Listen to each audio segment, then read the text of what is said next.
I mean, every corporation knows. In fact, there's a rule taught in the business schools called the 80-20 rule, which is that 20% of your customers give you 80% of your profits.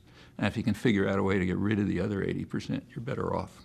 By now, there are ways to do that. One of the advantages of one of the effects of high tech is you can monitor the people who purchase very closely, and you can adjust services in such a way that it's only the high spenders who get any services.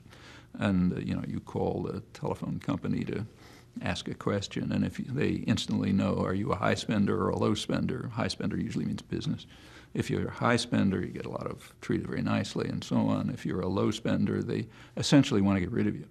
So you get put on a list, and then they lose your call and so on.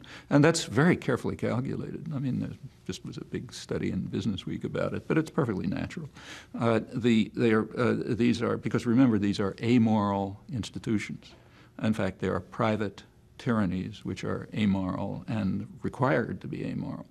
They move towards, so they want to avoid monopoly because then they get public service requirements, but they want to be very limited. So just a few of them, which can have what are called strategic alliances. They can effectively act together.